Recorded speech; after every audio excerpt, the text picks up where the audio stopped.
Assalamu alaikum wa rahmatullah. Ustad Michael here with another short video helping you with your reading fluency of the Quran.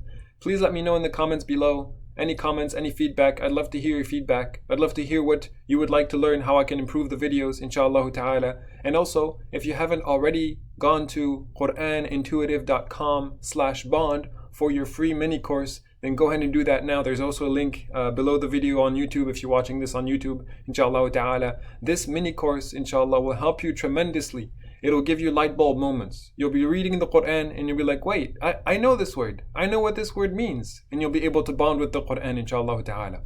Better reading means two things. Number one, you need to perfect the way you pronounce the sounds of Arabic. Number two, and that's the goal in this series, is that you need to help your brain connect what you see and what you say with good fluency. And that's the aspect that I'm going to focus on here. You just need to practice more and more. And I'm going to help you practice with these videos. Let's get straight into it with bismillah. This phrase is at the beginning of every surah in the Quran except Surah At-Tawbah, Surah number 9, which doesn't start with bismillah. This is a very special phrase. It's a phrase that we are taught to say at the beginning of anything that we do.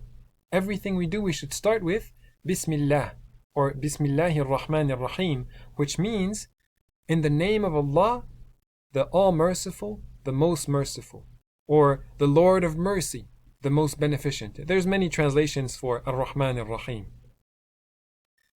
So let's go into the words. Bismi means in the name. But actually, when we say in the name, it doesn't mean inside the name. We don't really physically mean inside the name. The word bi, which means in, actually doesn't mean in, it means with. And that makes more sense. Whatever we are starting, we're starting with the name of Allah. So now let's read this phrase.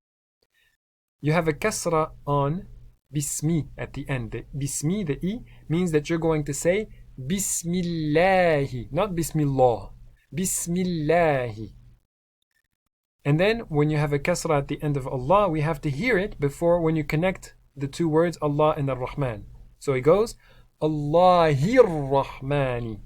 And the three words together, Bismillahir-Rahmani.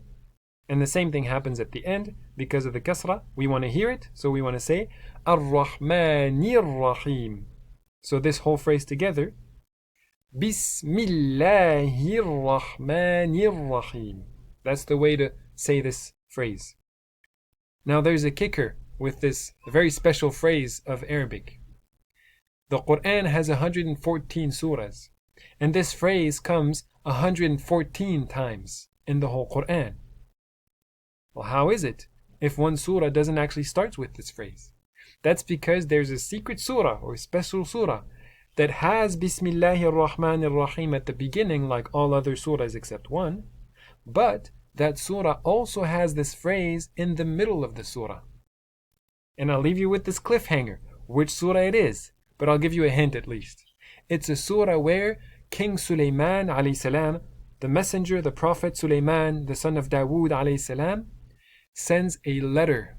And at the beginning of his letter, he writes, Bismillahir-Rahmanir-Rahim. So when Allah talks about that story, he mentions the letter, and the letter starts with Bismillahir-Rahmanir-Rahim.